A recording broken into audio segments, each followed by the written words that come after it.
Hey, this is it, the escape room.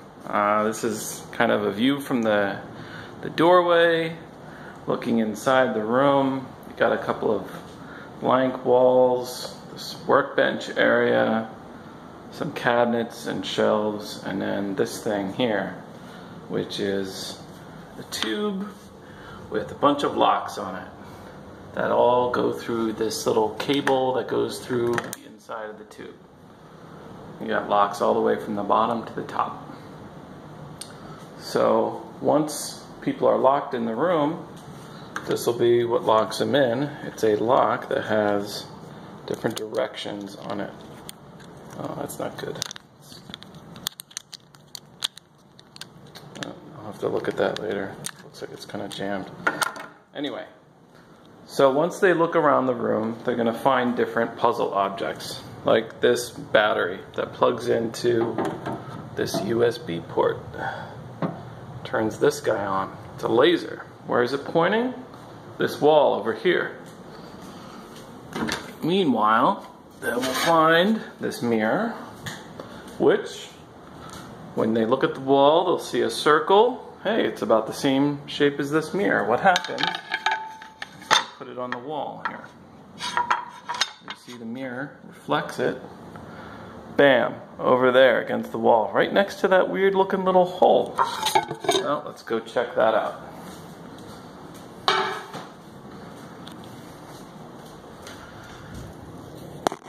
Look inside the hole. Hey, there's a key back there, but I can't reach it. It's too far away. How do I get the key? Well, I can't exactly show you, but when they find this guy, which is a 3D ball puzzle, that you have to move this ball until it gets to the right spot. Once you do, the lid pops off, and then inside here is a little hook that, when they find this stick, screws right into a little hole in the end of the stick. Then you've got a hook and a stick attached to it.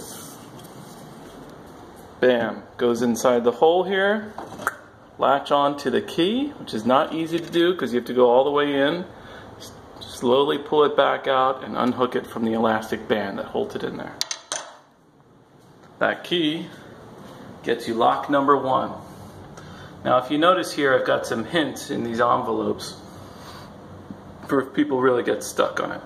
Okay, so on to the next puzzle. They'll also find this kind of, it's called Catamino, but it's basically like a Tetris puzzle. You have different blocks. Normally they look like this, but I've put some black tape on them. And you have to rearrange the blocks inside this grid until they all fit in. And there's really only one way that they'll all fit in together. So that corresponds to this puzzle. So I've got one of the blocks here, and I put a sticker on it to kind of get people started because they can't really solve this one in a reasonable amount of time unless you give them a little help. Once you've found all the blocks inside the room, and I kind of scattered them around here, here's a few more. When you put the blocks in and you find the right configuration of the blocks so that they all fit in together, they actually spell 3 digits. And those 3 digits go to the combination on this lock. So that gets you that lock. So now we've got another lock on here, and you can do these in any order. There's nothing that prevents you from doing any one of these puzzles in any order. But you've got this guy here that's got letters on the wheel. So there's some kind of letter-based combination to get this lock open. Well, this puzzle is very specific for people who have some experience playing this particular board game here. It's called Codenames. So if you look at the orientation of all these squares here and the colors that line up on them, and you look around the room, you might notice that there is a similar orientation of different words on this grid here. And I'll kind of let you see all of them here. Yeah, so that's everything. And then underneath it we have this blank 9. So the way that you play Codenames is 2 teams take turns giving and guessing clues. So each team has 1 clue giver and a clue guesser. And you take turns giving and guessing clues.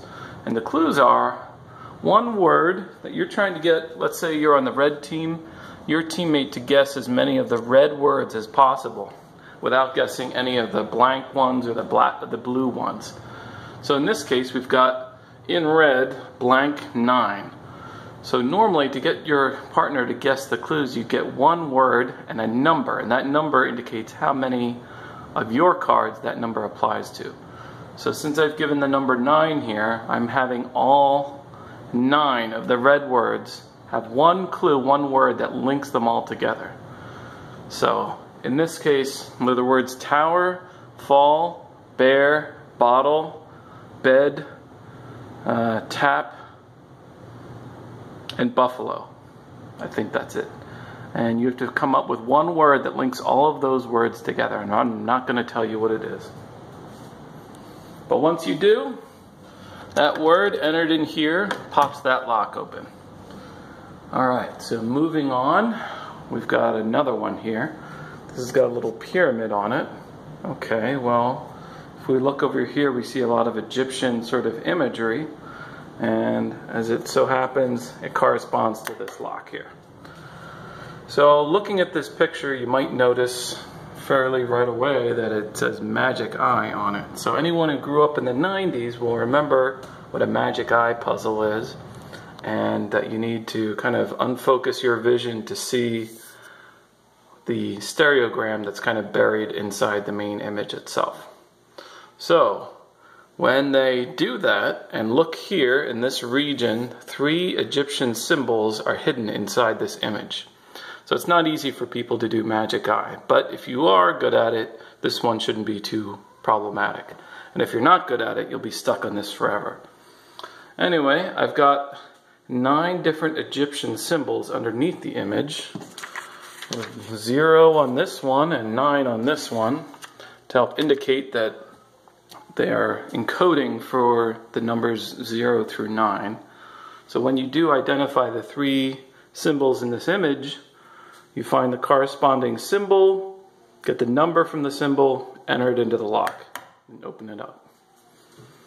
Alright, so once you've done that, there's really only one major puzzle left. And this one doesn't really have anything that kind of clues you into what it's for. You see, it's another combination lock, and there's 4 numbers on it. And none of the other clues have really kind of tied into this one. So what could that possibly be? So they might look around the room at this point, kind of wonder what else could possibly apply to it. And maybe they'll become a little more attentive to the room itself at this point. Kind of look up, they see all these lights here, and oh hey, this one is not lit. And it actually looks like a different kind of light bulb than the other light bulbs, which are just normal LEDs. So let's try turning this light on. Boom.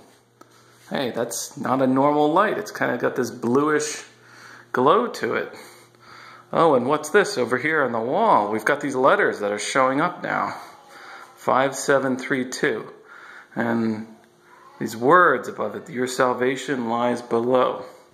And some other words that are written here too. Let the light shine forth and reveal your path. And over here, it says, do not heed the lurker. Okay, that's kind of weird. It's a little hard to read some of these under full light, but if you go around and kind of remove some of the normal light bulbs, these words show up a lot better. But for what I want to show, we don't actually want to do that just yet. So I'm going to turn this guy off and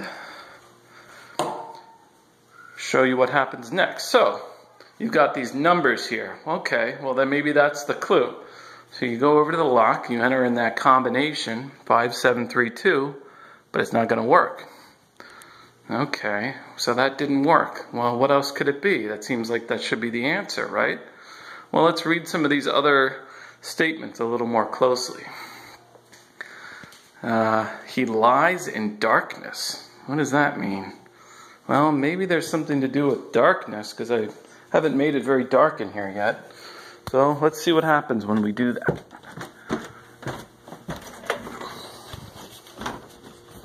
Alright, time. So normally they would just turn all the lights out in the room by unscrewing them, but I'm not going to do that. I'm just going to turn the lights out. We'll see what happens next. Okay. Alright, it's completely dark inside the room. So far, I can't see anything. Be interesting to see if anything shows up on the phone screen here. So far, it doesn't look like much. Alright, let's try getting a little closer to the wall, because I can actually see pretty well in here, but I'm not sure my camera's picking any of this up. I may have to start a separate video. Is any of this coming through? Maybe not. Okay, so I don't think that my phone's doing too good in low light conditions. But what you would see now is a bunch of other words that are now showing up inside the room. Crazy stuff, written in kind of crazy text, like, beware the false prophet, get out, he's watching you, which is true actually, because I have a security camera set up inside the room to follow everyone. And then like this weird symbol that's on the wall, right in the same spot where the letters are, with a couple of arrows kind of pointing in a circle with like a zero shape in the middle. Now, if you look at that zero shape and you turn the UV light back on, it'll actually point to, let's see here, right where those numbers are on the wall. So maybe now that they've seen it in glow in the dark, it'll show up a little better here, and I wasn't able to hide it completely, but the 0 goes where the 7 is, and the 5 arrow points to where the 3 is, and the 3 has an arrow pointing back to where 5 is. So what this means is you just need to switch the position of the first and third letters and replace the second one with a 0. So once you do that, it goes in the lock. Lock opens up, then you remove all of these cable ties in the side that go through these holes. Boom, boom, boom, boom, boom. Alright, well now we've done that, but how does that get us out of here? It just gets all these locks off this weird looking pipe. Hopefully they won't need a hint, but if you kind of check this pipe out, you see it's got like a part in the top that points down, and in the bottom you've got this T-junction, and then if you look inside,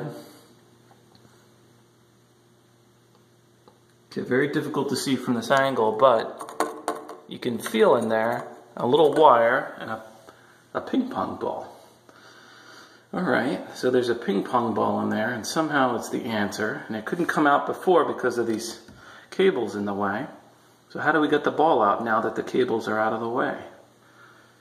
Well, we can't get it out the bottom. There's a wire in there, and these cables seem to suggest that it's blocking the way that it would have gone up. So maybe we can get it out through the top. So I don't see anything in there that would stop it from coming out. But how do you get it out through the top? Well, they're going to have to blow it out. And to do that, you get one person has to put their mouth on this edge and blow inside the tube. Meanwhile, person 2 has got to be doing the same thing on the other side here. They can either both blow very strongly at the same time, which I've seen people do successfully, or take turns with one person blowing the ball partway up and taking a breath while the other person continues blowing to keep forcing the ball upwards through the tube. And so if you take turns and keep blowing and coordinating with your partner, eventually you're going to get that ball all the way out through the top of the tube. So at that point you've got this ping pong ball in your hand. And that ping pong ball is going to have a bunch of arrows on it. I really have to figure out what's up with this lock. It's really stuck. So those arrows on the ball end up coordinating directions for this lock. I can't get the ball out right now or I'd show you, but as you rotate the ball, you start with one red arrow, that's the beginning arrow, and then as you rotate the ball, you'll run into another arrow, usually pointing in a different direction, which you then have to keep following that direction on the ping pong ball to get the next direction to enter in the lock. So that lock is going to be the one that goes on the door itself here. Once you get to the end of the ping pong ball, lock comes off, and out you go. Free to go about your life. Well, that's it. That is the room. Just have to think of a good name for it now.